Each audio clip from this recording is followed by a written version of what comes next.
You might imagine a couple passes with $10 million plus, and their kids stop speaking within a year. They thought their wishes were clear, their documents solid. But once resentment sets in, no estate plan can fix it. This video shows how to avoid the quiet mistakes that fracture families and how a retirement plan that looks beyond the next 30 years can shape your best years right now so you can live the retirement you want and bring your family closer, not further apart. Take Bill and Sharon. They've hit their number. They're secure, retired, and finally able to exhale. Between a sizable taxable trust account, IRAs, a rental property, and upcoming Social Security, their assets will likely grow, not shrink in retirement. Their spending is modest, too, compared to their assets, about $14,500 per month.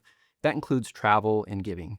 Even if they dialed that up, their plan allows for spending of up to $30,000 per month without jeopardizing long-term security. Every calculator says they're fine. Their guardrails say they can give themselves a raise. Their balance sheet is strong. And yet the question still creeps in. What now? That question isn't driven by need. It's what happens when the noise quiets down. After decades of sacrifice and risk, they're no longer chasing. Now they have to decide what matters most. If you have more than you need, how do you decide what to do with the rest? Many years ago, I worked with a sweet older woman who would still clip coupons, barely spend any money, even though she had millions of dollars. That extra often isn't freeing, it's protective, but for many retirees, it represents security, not luxury. And even when the math works, the fear of running out doesn't go away on its own. So here's the key. Until you define what enough looks like, the rest always feels at risk. We walked Bill and Sharon through their own numbers. After factoring in longevity, rising healthcare costs, and even modest market assumptions, their plan showed a consistent surplus. It was enough to increase spending, give generously, or just hold that as a reserve. And then once they could see the gap between what they needed and what they had, their entire posture changed. Decisions stopped feeling dangerous. They stopped hesitating every time they wanted to spend a little more or give a little earlier. Instead of debating whether to take that next trip, they set an annual bucket for experiences. Instead of delaying gifts, they established a giving plan tied to those annual surpluses.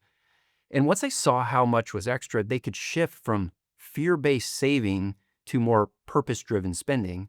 And that clarity actually made every future decision easier. Because before they could think clearly about legacy, they had to get honest about the present. What do they want their retirement to actually feel like? We had a conversation once about how they felt a bit guilty about booking a Europe trip when their youngest daughter was still paying off student loans. This is more common than you think.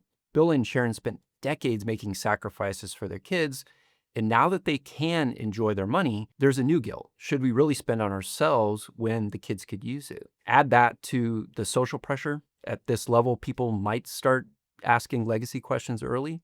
It becomes easy to defer travel or generosity until some vague future point. But when we asked Bill and Sharon directly, what do you want this chapter to feel like? They paused because they hadn't really thought about it that way. So we mapped it out together. They prioritized flexibility, travel, and shared experiences with family. And then that became the new filter for financial decisions. If a purchase or a plan supported those goals, they moved forward. They didn't have guilt. Instead of delaying their dream of renting a home abroad for a month, they booked it. But then they invited their kids to visit for a week. It wasn't about splurging. This was actually working toward their goals for themselves and their vision for their family. Now, there were no fights, no drama, no red flags.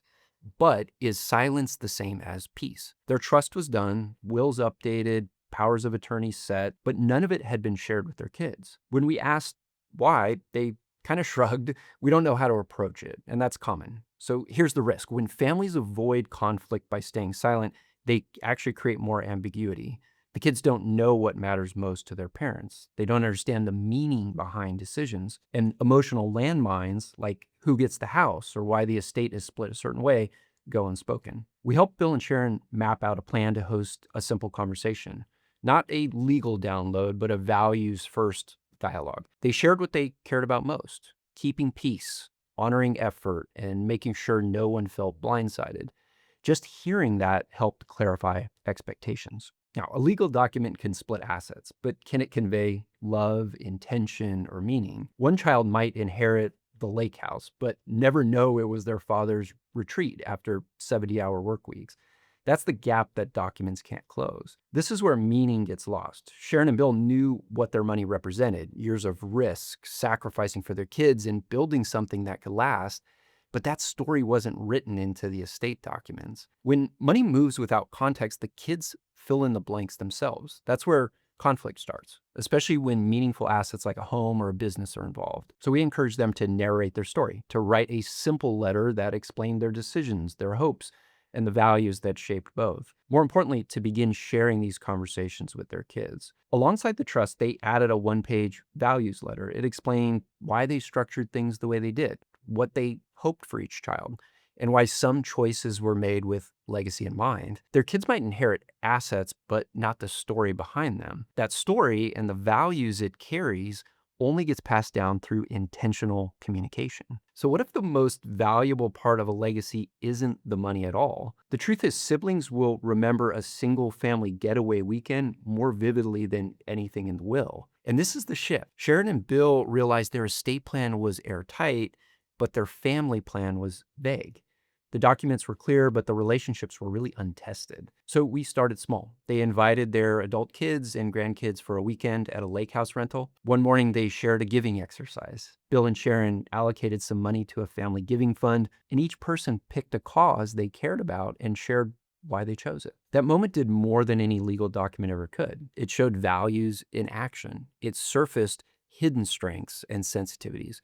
And it created a memory the family could revisit, not just a directive to follow. So the next question Bill and Sharon had to wrestle with was if they should gift to their kids now. Can giving now actually create less conflict later? One couple I knew helped the child build a new home, but when costs ballooned, the other siblings questioned everything. The gift felt unfair, even though it wasn't meant that way. And this is the fear that giving now could upset family dynamics, create pressure to even the score, or just trigger more tax confusion. But when done with intention and wisdom, gifting can become a trust-building tool. We helped Bill and Sharon outline what they were comfortable giving and under what conditions. Instead of open-ended support, they tied gifts to milestones, helping with the first home purchase, co-investing in education, or funding family travel. Each gift had boundaries and a purpose, no blank checks, no mixed signals, just a clear act of generosity, but also practice for an inheritance down the road. By giving small amounts now, they built trust and opened up conversations without overstepping. See, most families don't fracture from one explosive event. It's the quiet choices not made. Most conflicts aren't about the money. They're about what mom and dad would have wanted. And when that's unclear, everyone fills the silence with their own version. Conflict rarely starts with money. It starts with confusion, with silence, with a story that was never told. For Sharon and Bill, waiting felt safe, but each year they delayed the conversation, they actually increased the odds of resentment or misinterpretation later. So we helped them take one step, a simple meeting with their kids, not to explain every detail, just to say, here's what matters to us. Here's what we hope this money supports. Here's how we want to keep the family strong. That one conversation didn't solve everything, but it changed the tone and it opened the door for these conversations to be more normal. We have to remember waiting feels harmless until it's too late. And the longer they avoided these conversations, the more likely their kids were to argue over what was left unsaid. Bill and Sharon finally felt secure in retirement, but it wasn't until they clarified their enough and started living with intention that everything changed. But what if you hit that same milestone and still feel uncertain about spending, gifting, or even enjoying it? In this next video, we break down exactly what life looks like with $6 million for Brian and Lisa, the surprising challenges it brings, and how to avoid the silent mistakes that sabotage fulfillment. You'll want to watch that next. And if you'd like to explore what that kind of clarity could look like in your own retirement plan, you can schedule a brief call with me and my team using a link in the description. Thanks for watching.